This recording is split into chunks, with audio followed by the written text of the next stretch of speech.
And now to a wrap of news from RNZ's Rural News team.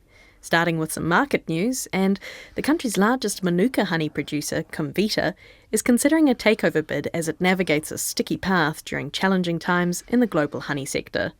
Comvita's board has voted in favour of the bid by health products firm Florenz, which is a subsidiary of Masthead based in Christchurch. Comvita chairperson Bridget Coates says the proposed sale would provide certainty in a time of sustained challenges in the manuka honey trade. Fonterra has announced this morning, after months of negotiations, that it has a deal on the table for the sale of its locally well-known consumer businesses, Mainland and Anchor. Farmer shareholders will vote on the agreed $3.8 billion sale in October or November. And the latest Fonterra Farmgate milk price forecast for the 2024-2025 season has dairy farmers continuing to smile. It's up 15 cents to $10.15 per kilo of milk solids. The 2026 season forecast has also been narrowed down to between $10.10 and $10.20. But not such a rosy outlook for some varieties of kiwi fruit. Zespri's new season forecasts show kiwi fruit per tray returns for Ruby Red, Sun Gold and Organic Sun Gold dipping compared to last year's final payouts. But the forecast for the green variety is up.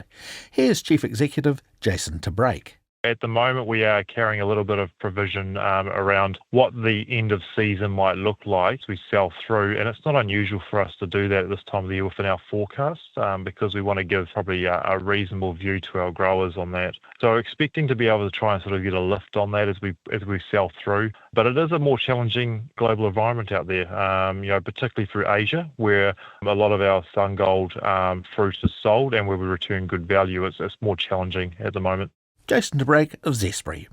Meanwhile, the kiwi fruit grower and packer Seeka has posted a record half-year profit of $37.8 million due to strong growing conditions for Sun Gold and green kiwi fruit.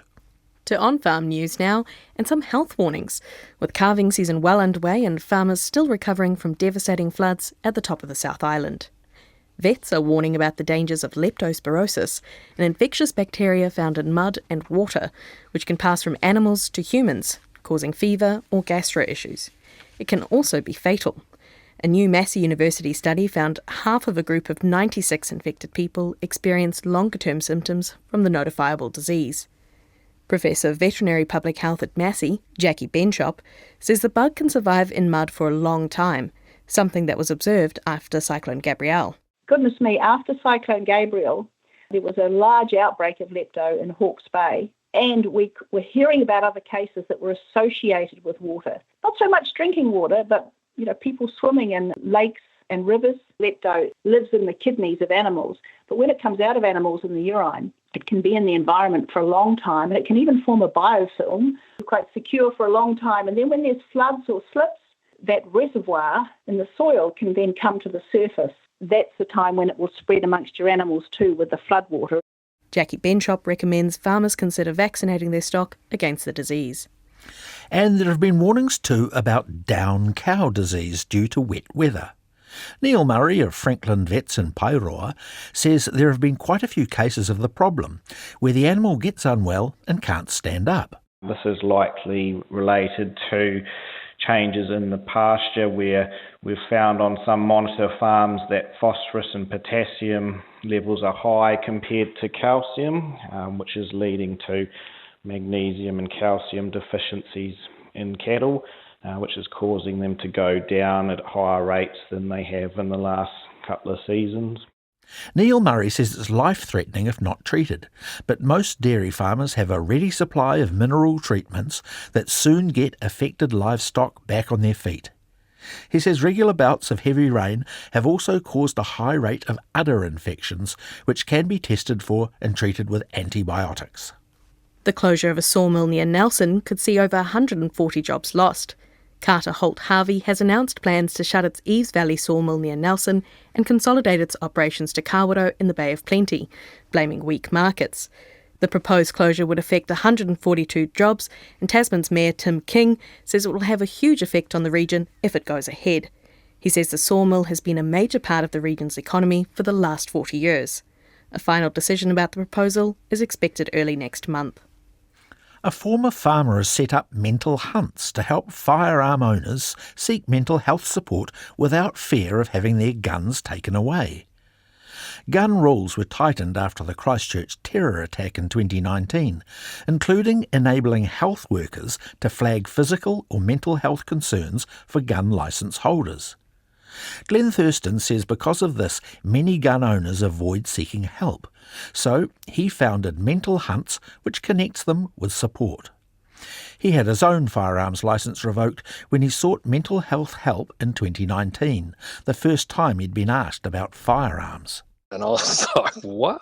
What's that got to do? I've never been asked this question before. Long story short, I ended up having my licence revoked. So you try farming without a firearms licence when you need to euthanize a cow or anything like that, or pest control. It really restricted me. I no longer farm. I'm off the farm now. It's sort of, I became a bit of a burden. I felt like I became a bit of a burden on the farm, and always needing to call them up if I needed to deal to a sick animal or anything like that.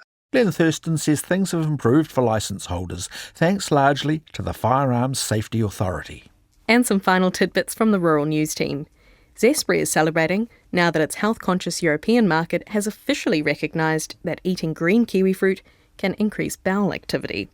The European Commission has approved the health claim that green kiwi consumption contributes to healthy digestion by increasing the frequency of bowel movements. And if that's not enough to bring a spring to your step, New Zealand wool will be bouncing around the hard courts of the US Open tennis tournament starting in Flushing Meadows on Sunday. The country's largest wool scourer, Woolworks, supplies the wool that goes into Wilson tennis balls. Woolworks boss, Roston Maisie, says last year around 3,000 tonnes of the country's wool was exported for tennis ball felt. He says the crossbred fibre is blended with synthetic thread wrapped around a rubber core. Oh, you're predominantly from the Romney crossbred. So wool that is around that sort of 32 to 36 micron is what will be finding its way into those contracts.